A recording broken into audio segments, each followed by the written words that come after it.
Hey dreamers, this is Saki and welcome to a new video. In this I'll be showing you two techniques on how to make awesome looking light rays, or actually real visible light rays, because that's not quite that easy in Dreams. The second technique that I'll be showing you in this video also was the first showcase that I uploaded for my Patreon supporters, and it can be used to make amazing sky gradients and more as well. But now, let's get started with the first technique. So the first technique that I'm about to show you in this video is the more common one, and a lot of you probably know about this technique already. The question is just how, or what's the best way to get the best result with it.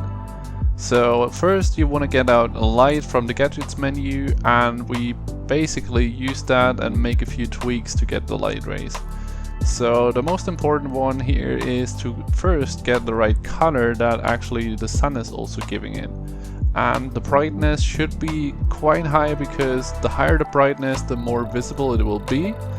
You can also change the beam range if you don't want to have the light hit the floor too hard. If you don't like that, then you could lower that a little bit, but here again, if it's too low, the light rays won't be visible again.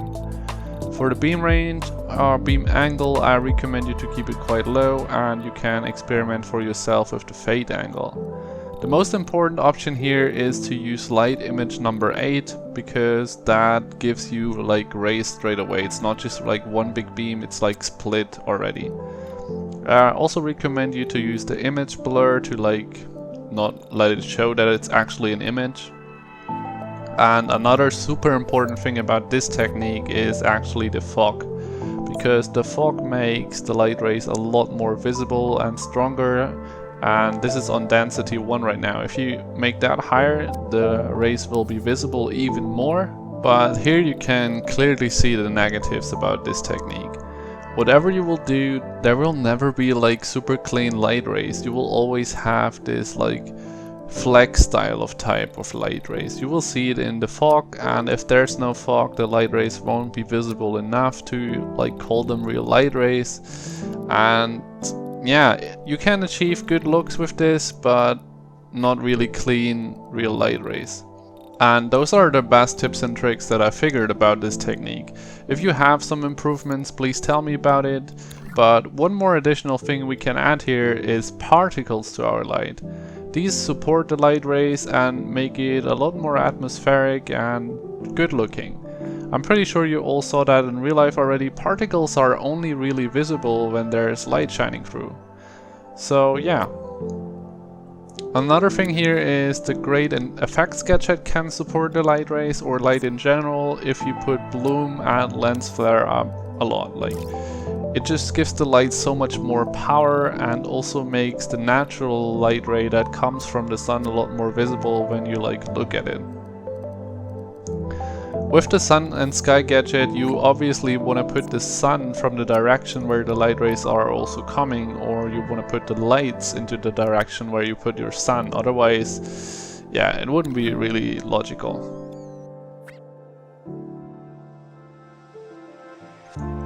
Now, let's go on with the second technique that I'm pretty sure not many people know about. For this, we want to get out a text displayer, and man, this text displayer is such a useful gadget, it's crazy. Then we want to stamp the text into our scene and disable the shadow and the border option.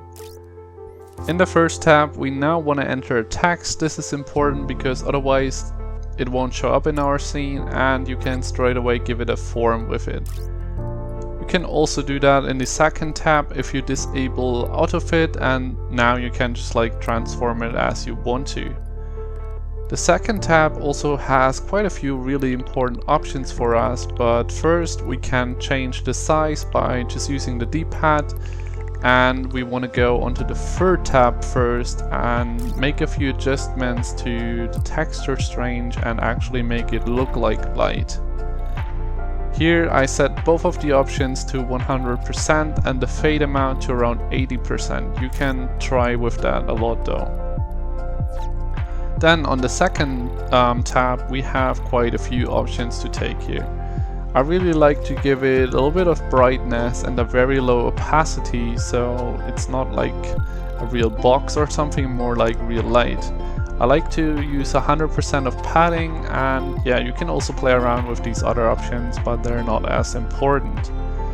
The more important option here is to give it also the color of the sun more, instead of like just completely white, to make it more realistic and actually make it look like more like light.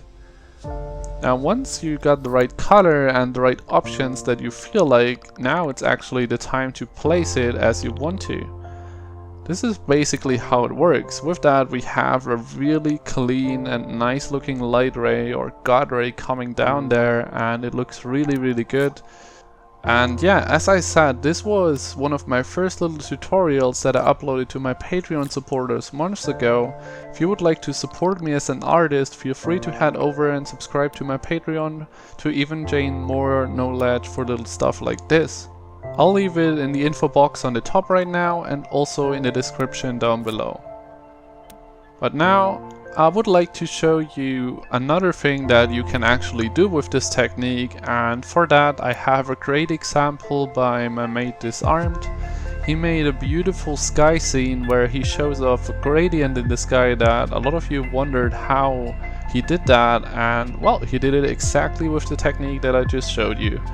You can do sky gradients like that, you can do clean skyboxes in general with the text displayer, and yeah, just feel free to experiment with it. And if you find something new, please tell me as well. I would love to know more about it as well, or learn from you guys, so yeah.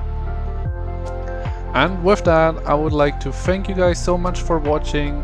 If you enjoyed this video or found it helpful, please give it a like, some feedback, and share it with others so they can also learn these techniques. Also, don't forget to subscribe to the channel and ring that bell to not miss out on future videos. I'll see you in the next one.